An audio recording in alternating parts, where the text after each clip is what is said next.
जी sir, यहाँ पे जो मूर्ति है आपने यहाँ जंगल में विस्थापित की है,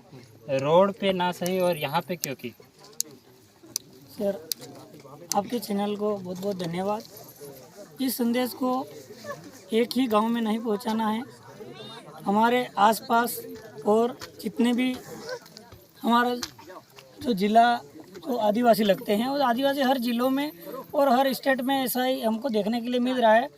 देखो, आज की तारीख में युवा पीढ़ी जानने लग गई है और वो समझने लगी है, और सोशल मीडिया के माध्यम से ये भी जानने लगे हैं कि वास्तविक में हमको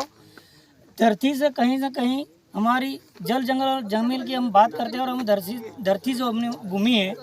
उनसे हमको कहीं ना कहीं बेदखल किया जा रहा है। तो हमारी सोच ये है कि यही भी एक ही कारण है जो आपका क्वेश्चन था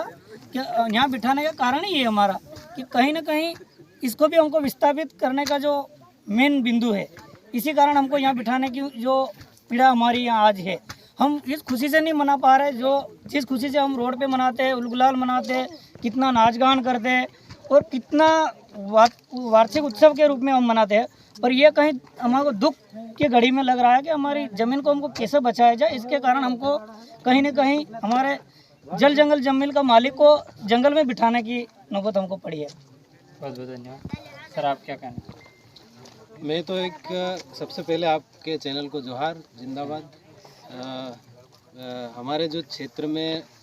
निवेश क्षेत्र जो अभी आया है भमरिया, जो देवगढ़ पंचायत में डैम को लेकर, उसको लेकर हमने आज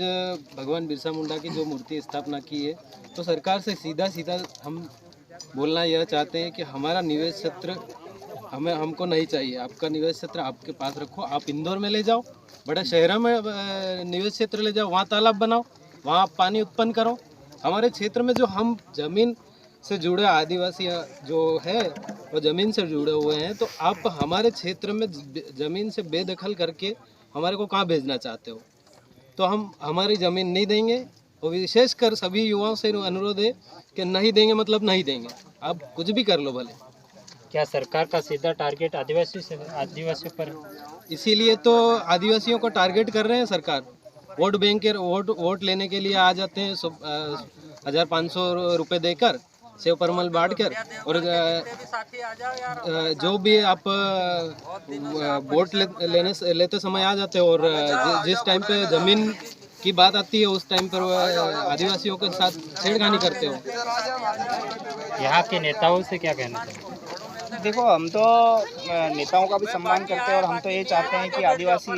एरिया में अगर आप जनप्रतिनिधि बने हैं अपने आदिवासी वोट की वजह से, तो उनसे भी यही आग्रह है कि विधानसभा और लोकसभा में हमारे आदिवासी जितने भी मुद्दे हैं, ज़मीन से लेकर जितने भी हमारे राइट्स हैं, जितने भी हमारे आर्टिकल्स हैं, उनको पढ़े, और उनको पढ़ के जितने भी हमारे भाई बहनों के लिए आवाज़ उठाए विधानसभा और लोकसभा में, यही चाहते हैं हम तो। और उनको, क्योंकि वो हमारे समाज के लोग हैं, कोई दूसरे समाज का तो है नहीं, लेकिन हमारे समाज के होते हुए भी वो विधानसभा और लोकसभा में नहीं बोल पाते हैं, ये कुछ अदर कास्ट के लोगों की वजह से। तो वो क्या पार्टीवाद को ख़त्म करें और समाज को आगे देखें और आदिवासी को देखें। सर, जो खवासा में प्रोग्राम होने वाला है वो किस उद्देश्य से?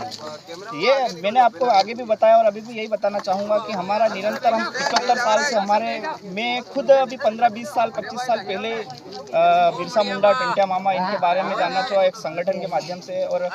कभी पार्टियों ने हम लोगों को कभी नहीं बताया गया कि आपका इतिहास है, लेकिन एक संगठन के माध्यम से और एक अपने जितने भी लोग हैं, बुजुर्ग लोग हैं, इन लोगों के माध्यम से हमने ये सीखा, ये पता चला कि हमारे लिए ये इतिहासकार है और इन्होंने हमारे लिए लड़ाई लड़ी, हमारे लिए बलिदान दिए, इन लोगों के हमारे लोगों के लिए इन्होंने बलिदान दिए हैं, और जल जंगल जमीन के लिए लड़े ये लोग, और वो जल जंगल जमीन हमारे लिए बचाई, उसी की वजह से आज हम यहाँ खड़े हैं। और आज वो जल जंगल जमीन विकास के नाम पे हमारे जंगल उजाड़े जा रहे हैं और हमारे जो धरती है उसको